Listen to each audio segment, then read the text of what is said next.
My name is Victor Fuhrman. Some call me the Voice. I've always been fascinated with human nature, spirituality, science, and the crossroads at which they meet. Join me now and we will explore these topics and so much more with fascinating guests, authors, and experts who will guide us to Destination Unlimited. Is there a connection between the chakras and the vagus nerve? If so, may understanding this connection promote both healing and spiritual wellness? My guest this week on Destination Unlimited, C.J. Llewelyn, says the integration of chakra and vagus is the wiring system that helps you navigate life. C.J. Llewelyn has a master's degree in marriage and family therapy. She's worked with clients overcoming trauma, addictions, and eating disorders in both treatment centers and private practice. C.J. is a trained internal family systems therapist and certified in EMDR, eye movement desensitization reprocessing. She utilizes polyvagal theory, energy psychology, and knowledge of the chakras and subtle energies in her work.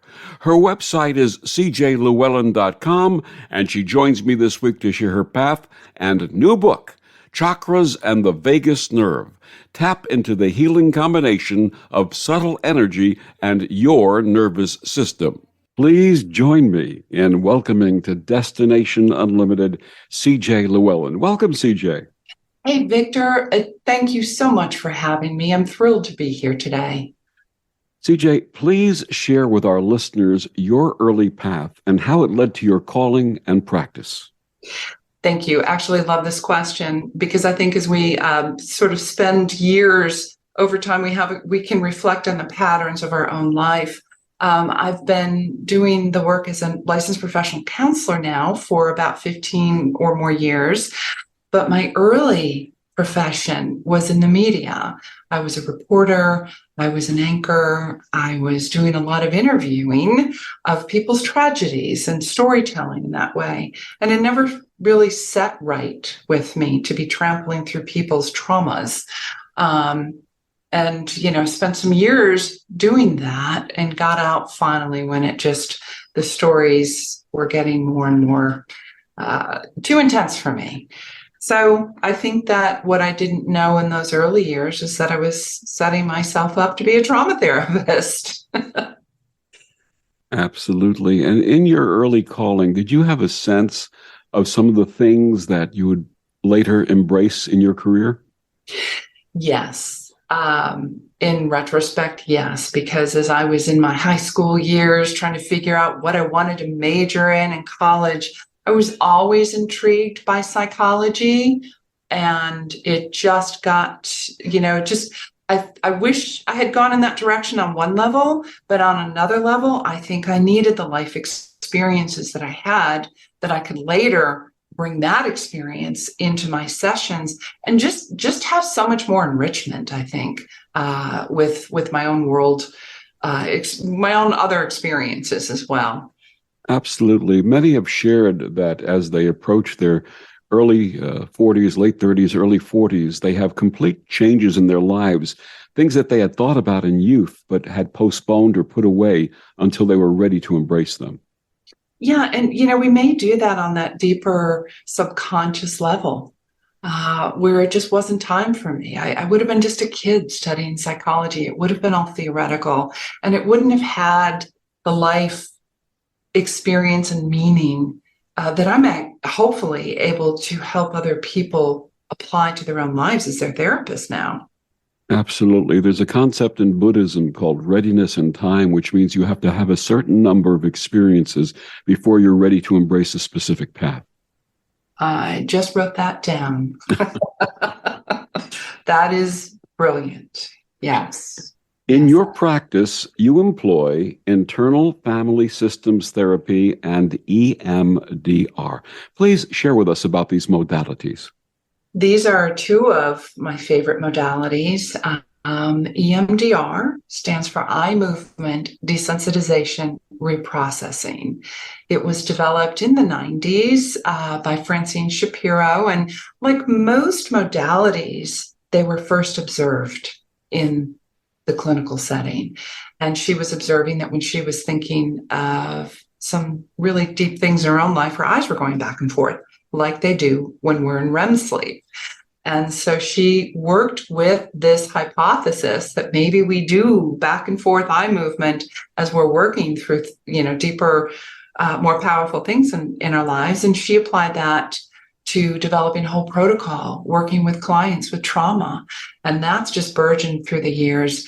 And what we've discovered is that movement, that eye movement, which goes to the vagus nerve, not just the brain, is reprocessing on a deeper level traumas, in this case, things that have impacted us as well. So it's quite a literal clearing out of the system sometimes of trauma, and and traumatic responses that are programmed into us. And that's just brilliant. Adding internal family systems to that process over time goes to that what people probably refer to as inner children work, the inner child. We are multiple in our personalities. And it's had a negative connotation through the years because there is something called dissociative identity disorder, which means that there's more amnesic barriers between people's personalities when they've had early trauma. But we all have multiple personalities. And many of those are our children that are trying to protect or manage us, or even ones that are very young and exiled. And some of them are very burdened through the years. They've been asked to do things that they weren't capable of doing when we were young, but by God, they were going to do it. And they were going to do whatever it could to get us through whatever we needed to get through. So being able to unburden them with the internal family systems process has been powerful. It's been amazing because your system, your children go back to being kids. They go back to being creative and curious and lively and joyful. And I have seen that with my own clients, and I do my own IFS work, and I have felt that within my own system. So much opens up. There's more joy. It's more soulful.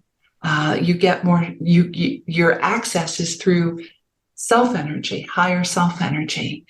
So very spiritual process, both of those really. I think when we clear our system, and we'll get into the nervous system here in a minute, but if we clear our system of some of these neurobiological responses that we developed to keep ourselves safe through the years, we find our peace, we find our spirit. We can operate from that as our actual strength and not just these defensive positions or often offensive positions and coping strategies that we sometimes take on in the world. Your bio also shares that you are a traditional Reiki master. How did Reiki grace your life, and can you incorporate that in your practice? Reiki, I think I've always kind of felt energy, as most, probably everybody that's listening to your podcast has some concept, some intuitive concept of that. Reiki came into my life probably at the proper time. I have a foundation in yoga, and so I was aware of energy work.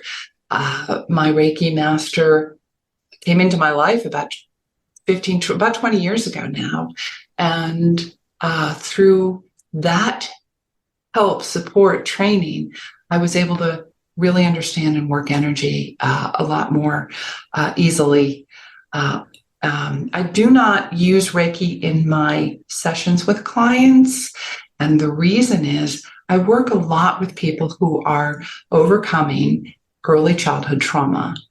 And many of the women that I work with do not feel comfortable being touched. It has to be a safe place for them. So our work is not through touch.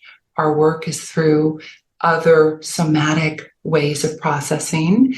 And I use Reiki to clear the room out. I use Reiki to make room for safety. I use Reiki on a level in my practice when I'm working with my therapeutic clients to keep the room safe, for them, and to kind of allow for the flow of whatever it is that they need. And it's really shown to be different when I forget to do that, when I forget to clear the room or just pull in Reiki energy and healing energy. Sometimes the sessions feel a little different. So it's really amazing to see that in process without even touching my clients. Absolutely. And Reiki can be done by distant healing, so there's no need for physical contact also. Absolutely. And physical healing is just so powerful. I mean, distance healing is so powerful. What inspired your new book, Chakras and the Vagus Nerve? Tap into the healing combination of subtle energy and your nervous system. My work was just going in this direction. I was seeing through processing, as an example, maybe we were processing what we refer to as an EMDR targeting a memory, targeting an intensity in the system that has to do with old traumas. So we would be in the middle of this somatic processing using bilateral stimulation, and their messaging centers, I would notice they would put their hands on, my stomach hurts. I'm remembering that time that my mother had this message for me, and I felt so sad and lonely. Of course, when we get into when they're putting their hands on their sacral chakra, that's the chakra of attachment to others. Or they would say, I don't feel safe and I'm feeling this pain. They put their hands down in their pelvis near the root chakra. So I was seeing the messaging in their bodies, having foundation in polyvagal theory, which helps me with clients in their processing, seeing, oh my gosh, this is all lining up with the vagus nerve. And the messaging that they are experiencing in their torso is very much along the lines of what I call the dimensions are within the chakras. Clients who can't suddenly speak because they were told that their voice didn't matter, their opinion didn't matter, or they were shouted down as children, will suddenly feel that intensity in their throat. And it's moving the energy up and out, combining the brain, the central nervous system, and frankly, listening to the etheric energy, letting the etheric energy be in the room in the clinical setting, I think is just important. What and where is the vagus nerve, and how does it function physiologically? Good question. So the vagus nerve is part of the autonomic nervous system. And the vagus nerve, and how I write about it, is foundationally set in polyvagal theory, Stephen Porges's polyvagal theory. I use that as my foundation. What the polyvagal theory discusses is that we have 3 states of being, and they are all based on how our nervous system is registering safety for us, because we are humans. Our body wants and needs to stay on this planet, and we can take that out etherically and say that our soul, which is, I discuss that in the book, our soul needs our body to have these earthly experiences. However, we get into these dichotomies because our system is constantly registering safety.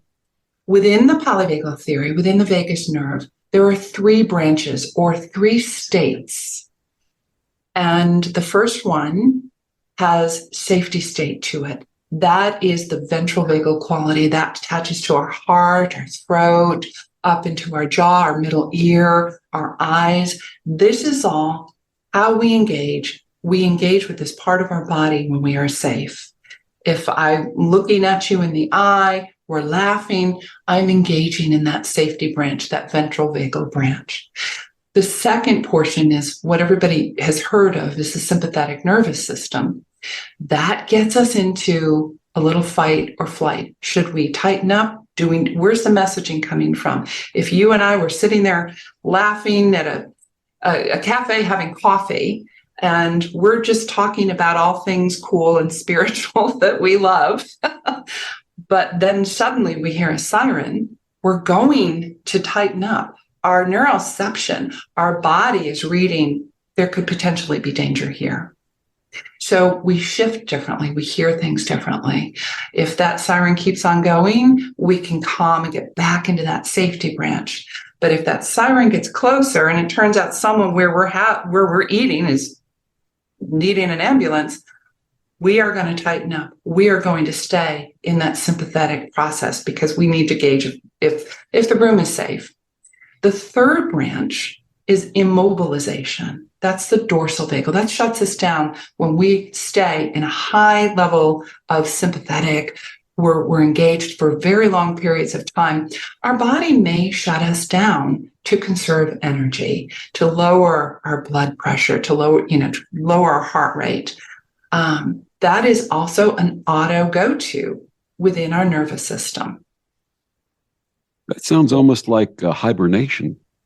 Oh, that's yes. Actually, the dorsal vagal branch of our nervous system is the most ancient. So absolutely equating that to, bears who can go and sleep for how many months do they go now? Absolutely. And it's also been said that fear and excitement are two sides of the same coin, just the way we interpret them emotionally. How does that tie into the vagus? Well, and so when I hear you say that, what it reminds me of is to remind people that we're not always just in one state. We can be applying ventral vagal and sympathetic at the same time. Let's say, we're at that cafe and I've got CPR training and there's no one there to help this person that they called the ambulance with. But I can stay in my ventral enough to connect to this person while having a lot of sympathetic going through my system because I have to be on point potentially to administer CPR to this person. So ventral vagal, sympathetic, ER docs, right? They got to stay close to the edge, pay attention, but they're also feeling a little bit of that surge. Another way of maybe example of using and by the way, this is referred to as neuroception. So in other words, before our brain is conscious and aware of what our body is doing, our neuroception, our vagus nerve is reading the room and we are responding as a result. So we can be in various branches of our system. A dorsal vagal, ventral vagal would be when you are having sex with your partner and you are feeling safe and connected. And, that's another branch. Dorsal vagal isn't always bad. Dorsal vagal can get us to sit down and rest. It gets difficult when we have developed traits of dissociation, right? Oh no, central nervous system reads lack of safety, so we're gone from the room. That gets into a lot of trauma work right there as well. Why is it important for us to know and understand the vagal system? Because if we're able to become curious and aware of what our neurobiology is registering, we can manage it better. We do hold data sets, that's my language. We hold information. Our central nervous system is this brilliant wiring pattern, this information superhighway that is constantly registering danger or not, danger or safety. As a result, what happens is sometimes if we've had early childhood trauma, we may misfire. Our central nervous system might hear the tone of a voice of someone that when we were children meant lack of safety, but we are perfectly safe now. But our central nervous system might be registering on lack of safety. So if we're able to really be present to our body, we can be aware of what's happening. And we can be aware of if what's happening is helpful and accurate or not. It's interesting to me that they talk about certain conditions which are passed down hereditarily through the DNA. Can some of this vagal programming come through DNA? Oh, I'm sure it can. And if you think in utero, the messaging as well, we are taking in information from the time we have formed in utero after a few months, where our central nervous system, we are hearing, we are responding. It is a very animalistic system if you think about it. It's brilliant. It's what keeps us safe on this planet, and all mammals have one. But yes, absolutely. And messaging, family messaging, traumatic or not, is very subtle and very powerful. And we're picking up those cues from before we're even born. And we're talking about a scientific process and a spiritual process. What about past lives? Can we bring through from past lives and have that vagal programming? You know what? So this goes more to belief systems than actual research, but absolutely. Absolutely. Have you ever been in a place where you've never been before, but you know that place? All the time. Yeah, I did once in Wales. This was years ago before I was doing this work. We went to Wales, and all of a sudden I took Conway, Wales. I turned around the corner and went, I know everything about this town. And I, had that thrumming, and it really, my ears were thrumming. My system, my heart was beating in a different way. So I would probably have to argue that my nervous system was registering a familiarity, probably through my higher self, right? My soul self. But I walked all the way around the town. I showed my husband everywhere we were. This is here. If we go up here, we're going up here. And it did. It had a very familiar physical response as well as just like a soul memory. And I can say that on both a pleasant basis, where I've recognized people and places that I've known before, even though I didn't meet them physically in this lifetime, and also for some of the more unpleasant experiences in my life where I didn't have them direct knowledge of them in this lifetime, but I brought them forward from a past lifetime. But you knew to stay away, huh? Knew to stay away. My guest is C.J. Llewelyn. Her book is entitled Chakras and the Vagus Nerve. Tap into the healing combination of subtle energy and your nervous system. CJ, please tell our listeners where they can get your books and find out more about you and this wonderful work. Well, you can get my books online on Amazon, or you could contact or go to the website llewelynbooks.com, because you can order them through Llewelyn Books as well. I know they're carried at Barnes & Noble as well as Amazon. And my social media right now, I'm having actually a good time. I'm building out my landing page. So stay tuned, cjllewelyn.com. You can go to my landing page now, but someday I'm going to have this really cool interactive site that you will be able to play on. And I'm also on, where am I? Social media these days, where am I? TikTok, Facebook, Instagram, and floating around on Twitter as well. And we'll be back with more of CJ and Chakras and the Vagus Nerve after these words on the OMTimes radio network. The best of the holistic, spiritual, and conscious world. OMTimes Radio. IOM FM. OMTimes Magazine is one of the leading online content providers of positivity, wellness, and personal empowerment. A philanthropic organization, their net proceeds are funneled to support worldwide charity initiatives via Humanity Healing International. Through their commitment to creating community and providing conscious content, they aspire to uplift humanity on a global scale. OMTimes, co-creating a more conscious lifestyle. Imagine yourself being transported to India, to the banks of the Ganga and an ashram in Rishikesh. Visualize that you are welcome to satsang with an American sannyasi who shares the wisdom of her guru. Your visualization has manifested. Join Sattvi Bhagawati Saraswati for inspiration and transformation every Thursday at 11 a.m. Eastern on OMTimes Radio.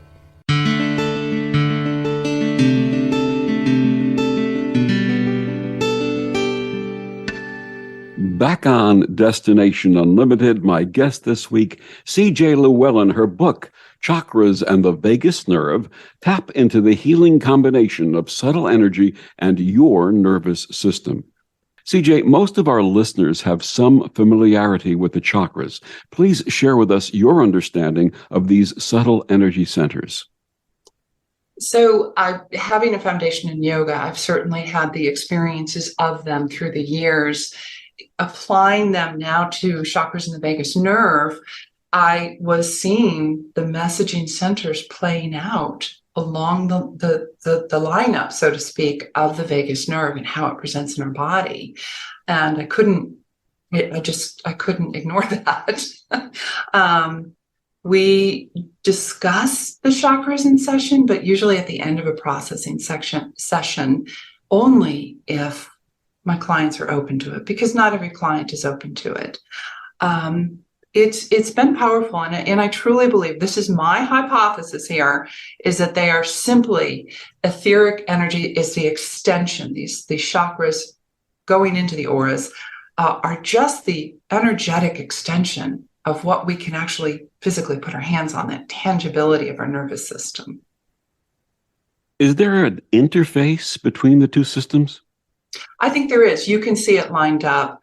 I'm actually getting some artwork done, because I'm not a digital person, to indicate that. They definitely seem to line up. And where you really start seeing this very clearly is going into, I break the systems down, by the way. I do this in the book. And I apologize profusely to all the yogis over the thousands of years who know so much more than I do. I break these down in the book into two different aspects. So I break them down into the dimensions, the human dimensions that I see, how they play out. So in the book, I break those down. But then I also see that we have our solar plexus, our sacral, and a root. And by the way, I use just very basic English language, because the learning curve for my clients isn't to learn Sanskrit. It's to just get a working knowledge of what's happening in their system. But from the solar plexus down, I see a lot of attachment processes going on. From the heart chakra up, they are literally lined up with the ventral vagal activity in the system. So ventral vagal activity, if you remember, is safety in our system. Mm-hmm. And if you think of, where do we all love to go when we are breathing into our chakras? We love that heart chakra. We love the throat chakra. We love the third eye and the crown chakra. This is all aligned with the safety factors in our central nervous system. And we're going to go a little deeper into those in a moment, but you say that we find the sacred in biology. Please explain. You know, as cliche as this phrase is, to me, it's a beautiful phrase, that we are spiritual beings having a human experience. I really can't line up more than that. So we have chosen on some level, put anybody else's theology aside, we come into this planet, we have an energy that comes in, we are in these bodies, and over time, our energy leaves. So in the meantime, this energy, however you want to refer to it as, is having an experience on this earth plane. And of course, we get all sorts of awful messaging through the years about how we dislike our bodies and it's not living up to this, and we're seeing our body and pain, etc. We start seeing our bodies as things that fail us. But if we can see our bodies as a sacred vessel, as a way to engage in the world, so that light within us, that soul self, that self-light, that higher, wiser light of us, that is a universal force, can have this experience, whatever the experience is that they're having in their life, and know that their bodies are what actually help us through this experience. Sometimes that work is very dense. As a trauma therapist, is really sitting with people who are working through their childhood wounds and helping to heal them on that physiological, psychological, spiritual way. I've had lots of friends who are in energy healing world say, well, you know, I do the spiritual work. You're doing something else. I'm like, no. I mean, we're in the trenches in the spiritual work, because if you can't clear those things from your body, you aren't having access to your light as easily. So that's why I see this. I see our bodies as sacred. I also very much say that the spiritual is psychological and the psychological is spiritual. Mm. And amazing also, the way the human body is constructed is absolutely amazing. It really is. And it is it is its own miracle in that it is designed to keep us safe. It is designed to have us engage in this world, and how we are able to heal ourselves when we can heal all aspects of ourselves. It's powerful. So let's talk a little bit about what you share in the book in terms of the conjunction between the chakras and the vagus nerve. Tell us about the chakras and the vagus nerve as it relates to emotions. So there is a difference between emotions and a neurobiological response. They are, I use this analogy. Some people think I may be showing how old I am, but I remember in just grammar school and just as a kid, we would play with the foil. We would separate the gold foil from the wax paper in order to play with the gold lame. That to me is an analogy that I like to use between what's a neurobiological response and what is an actual emotion coming from self-energy. And sometimes we have to breathe through it to discern. Now, neurobiological responses in this regard are exactly what we were referring to, is they are your body's response to a situation, how you're reading the room. Are you safe? I've got to yell at this guy with, I don't know, red curly hair because red curly haired men are not safe to me, is really more of a neurobiological response. It's a reaction to, I'm not safe. Clearing out, I shouldn't say curing, that's not the appropriate verb. Clearing out trauma from the system would make this a different reaction coming from that person. That person wouldn't be so intensely punched in their system, having that intense reaction that however you want to call it, that punchy, that prickly, that intense experience in your body is 99.9% of the time a neurobiological response based on safety and based on early programming. We often hear the expression, trust your gut feelings. Is this related to the vagus nerve's connection with the solar plexus? I so love that question. Yes. Yes, and yes. Yes, it is, because part of the thread of the vagus nerve, remember I was saying it attaches to our brain. It's communicating to our brain, and it's communicating to the heart and the lungs, but it is deeply connected down into our intestines, all our major organs, our kidneys, our upper and lower intestines. This is information. Our organs hold on to just as much information as the vagus nerve. It is all part of the wiring system. It's all part of that information superhighway going up and down. So if you, or some people are more inclined when they do not feel safe to feel digestive issues. Our dorsal vagal can manage intensity in the system enough that our digestive system closes up or releases.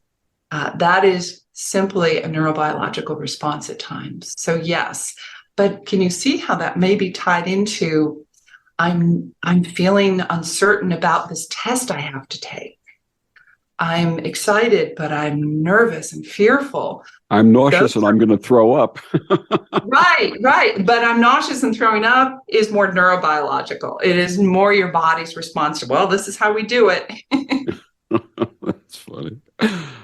Why is it important to have awareness in the body if someone is having a strong emotional experience?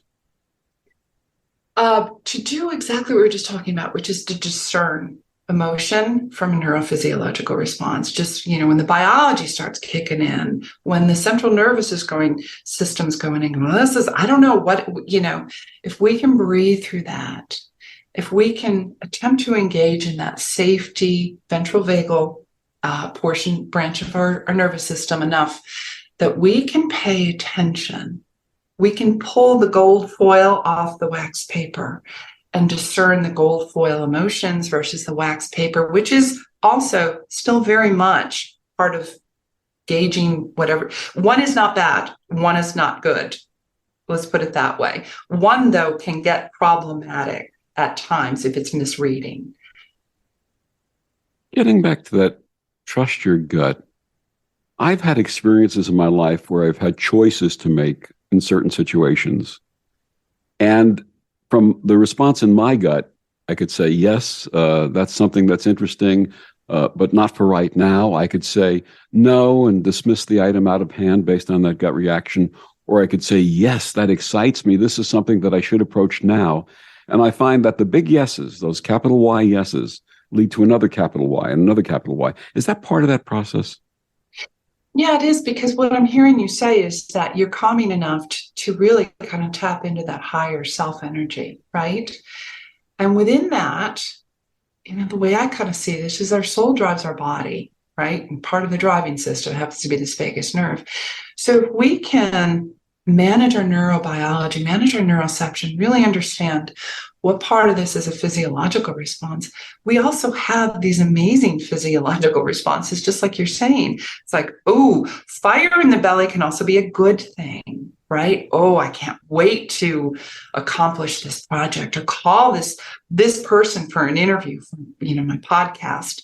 Absolutely. And there's that balance of sitting with that self energy and really listening to it. Is there an exercise that you offer for working with that solar plexus energy? Yeah, and I think it kind of depends on where you're at as well. I talk a lot in the book. I refer to the solar plexus as the mind. So this is our identity in the world. That solar plexus can be tricky, right? It can really fire us up to do this amazing project that we can't wait to get to, but it can also burn like crazy. So being able to engage in ventral vagal, just slowing the breath down. Sometimes I really recommend, if people are really feeling that fired up energy in their system, bilateral stimulation is naturally built into our bodies. It's the REM sleep when we're sleeping. It's how we wake up when we've had this question or problem, and we wake up and we find the solution. But bilateral stimulation is also activity. When you're nervous and you want to go for a walk, or you want to run, or you want to exercise, I love to get on my bike. It is bilateral. It is moving one side, the other side, one side, the other side. So we get into working both sides of the central nervous system. That can help really, by the way, being in sympathetic nervous system, I'm throwing another piece in here, is not always a bad thing, because play is part of sympathetic engagement, mobility. So sometimes when the solar plexus gets overcharged, being able to engage it in physical ways is helpful. I remember learning pranayama exercises when I started taking yoga about 35 years ago. And one of the things that was shared was, when you feel excited or you feel worried or whatever it might be, breathe deeply, slowly and deeply into that solar plexus. Yeah. Yes, exactly. You are, from a sort of a polyvagal vagus nerve lens, absolutely. I mean, the yogis knew this. They didn't have Western science to overlay, but boy, they really knew their stuff. Breathing deeply in, first of all, starts pulling in safety into the system. It slows down our heart rate. And that slow exhale really starts engaging where we can slow the heart rate down enough. We have the longer beats between beats. We start feeling that calm. Yes, absolutely. Why is it important for us to understand the difference between the emotions and the physiological response, as you share it in your book, Chakras and the Vagus Nerve? So really great question. And I really like coming back to that a lot. And I do that a lot in my sessions, because have you ever had a moment that you've regretted your response? No, me? Never. No, yes, of course. The thing you said out of annoyance or anger, or that look you gave somebody, or forwarding an email that I should have not forwarded because someone else. Right, you were well into your sympathetic at that point, right? And some self-righteous parts in there going, well, for exactly this reason. We've all had those looks of disdain that it's like, oh gosh, I wish I hadn't done that. So we get these punches, we get these things in our system, and we have these auto go-tos in them that we regret later. Those are generally more based on old patterning. Somehow our central nervous system is registering, right? I'm going to send this email off and let them know how I feel. Or I'm going to, I keep going back to, for some reason, making faces, rolling eyes, those are things we regret. Generally, those are not based on emotions. Those are based on something a little bit more with a kick. Absolutely. And, the funny thing is that in my later years, let's say the last 20, 25 years, I started developing an inner voice that would tell me, don't say that, not appropriate to make that comment at this time, or it's not necessary to respond. And I think maybe that's part of maturity. I'm not sure. Well, I think that's a psychological and a spiritual maturity. Perhaps sometimes that goes to just basic experiences. When I respond this way, I don't get a very good response in back. And therefore, I'd like to maintain this bridge. But it can also, as we understand, if we're constantly responding like that and we can't seem to control it, if we can heal those aspects of us, we are finding more spiritual and psychological maturity that way. We can just, if we are grounded in our self energy, that's very IFS language, we respond from ourself. And most times we can sit for a while before we, take action, have a conversation. We can reflect. It's a different place to come from just a reactive place. Her book is called Chakras and the Vagus Nerve. My guest, CJ Llewelyn, will be back with more after these words on the OMTimes radio network. Humanity Healing International is a small nonprofit with a big dream. Since 2007, HHI has been working tirelessly to bring help to communities with little or no hope. Our projects are not broad mandates, nor are they overnight solutions, but they bring the reassurance that no one is alone and that someone cares. To learn more, please visit humanityhealing.org. Humanity Healing is where your heart is. So I'm a cat, and I just moved in with this new human, and she's got this little toy she's always playing with, all day long. Tap, tap, tap, tap, bloop, bloop. She can't put it down. There it is. Oh, and get this. She even talks to it. Last week, she asked it for Chinese, and guess what? Egg rolls showed up.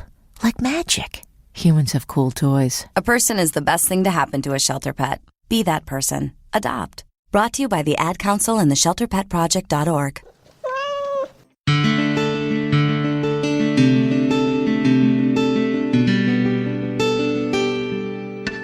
Back on Destination Unlimited, my guest this week, CJ Llewelyn. Her book, Chakras and the Vagus Nerve, tap into the healing combination of subtle energy and your nervous system. CJ, what is trauma processing? So trauma processing is very similar to what we were talking about in regards to how we store our database and our system, how our body protects itself. And so trauma processing has various modalities to it. I think studies are starting to show that body-mind processing modalities are more effective.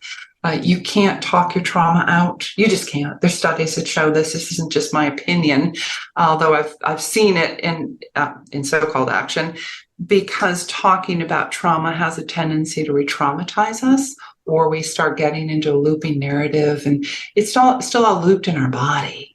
So trauma processing overall is using body-mind modalities to help heal those biophysiological responses that keep us from being uncertain as to whether or not we're in the present or the past. That would probably be a whole holistic way of explaining what trauma processing is. There's a lot of training that comes with working as a trauma therapist, because there's a lot of coping mechanisms that we develop through our ways of coping that have a lot of biophysiological responses that have to be identified. There's when I'm working with a client, trauma trained and trauma informed therapists first, there's a lot of assessment, and I don't necessarily mean paper assessments going on. We're assessing for how this person is coping, what makes them safe, what doesn't, because everybody's different. There's no clean, I'm trying to use a sports analogy and I'm failing miserably. No clean scorecard. That's what I'm trying to come up with. No clean scorecard for how to manage trauma, but there's a foundation and a base that helps you understand a person's particular ways of coping in the world. It's multi-layered, how we learn to survive, especially in complex developmental trauma, is multi-layered in its approach for healing as well, because you didn't just learn one strategy. Our bodies are learning strategies. Our making is learning other strategies. So it's also, like I said, it's very spiritual to me to help clear that out so that someone can find peace within themselves, which is what is already within them. They just kind of forgot that on their road to survival. Is this why you say the spiritual is the psychological? Yes, absolutely. I don't have any doubt that even when I'm getting in my deep clinical stuff, it's not the clinical is the foundation, it's the information, it's the tools, but it is all spiritual when someone can find that peace, when someone can live in the present, be mindful, because they're not having responses that are shooting old information, old memories, old flashbacks, old, gut responses about the past where they can't stay present because they're just reacting to their system. In our last segment, we had talked about using pranayama for the solar plexus chakra. And in your book, Chakras and the Vagus Nerve, you share some other exercises. Would you share a couple of them with our listeners, please? Oh, goodness. Okay. Let's see. I'm doing my own Audible book. And so I was reading through one of the chapters. It's like, oh, I forgot I put that in there. I like that. So it's like, oh, this book doesn't stink, does it? That's one of my parts coming out here. One of the exercises that I just actually read through that I really love, and I just spoke last month to the Association for Comprehensive Energy Psychology. So it had a bunch of trauma therapists in the room, and we did this. And basically, it is a way to calm and get into ventral vagal calmness, activity, safety. One of the ways I do this in the book is just to have, we don't have a visual here, so I'll have to break it down. Have whichever hand you want, gently sort of hold up your jaw. Just have your hand placed beneath your jaw where the energy centers of your palms of your hand are connected to the energy center in your throat, the chakras. And then take the other hand and just gently place it where it feels comfortable for you on the top of your head. Technically, we are aligning the hand with the crown chakra, but you need to feel that because, again, as we know, chakras are not an intellectual, logical process. They're an experiential one. So just go ahead and if you're listening, and if you're not driving, as you're listening, just take your hands and do that. And just gently, it's a support, but it's not a harsh, hard hold. It's just sort of resting. And let yourself feel the experience of that. I'm doing it right now. It feels wonderful. I am too. I got real quiet. Did you notice that? That's a major coup. Which chakra vagal connection would most of our listeners and your readers benefit from focusing on? So, the real powerhouse is the heart chakra, because it is also where the ventral vagal activity aligns. It's the first sort of portion up in ventral vagal activity. So heart chakra, right? The cor de leon, the soul, the experience of soul, most times, not, and everybody's different. So I don't like to try too much of a linear process here, but breathing into the heart, breathing into the slow breath, like you were saying, the pranayama, into the lungs, and the slow exhale starts engaging the heart chakra energy, starts engaging ventral vagal safety energy. And that's where I think everybody can start. What I see at the end of my trauma processing, once we get, if we're doing EMDR, we get that disturbance in your system down to where there's no disturbance, where a young child has been unburdened and is off playing now. When I have my clients check in with their system, they seem to really connect. When I said, where are you feeling the safety? Where are you feeling, your light? Where are you feeling the good energy, so-called good energy? And they'll always kind of put their hand on their heart. So I think it's a good starting space for all of us. By the way, if we are actually in danger, we don't necessarily want to be spending all that time trying to get into ventral vagal activity.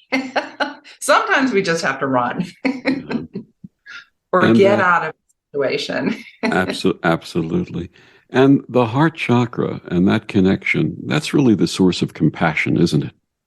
Yeah, absolutely. And I think I refer to that a lot in the book. That is the dimension of our compassion. That is when we can, that is when we can start feeling compassion for ourselves.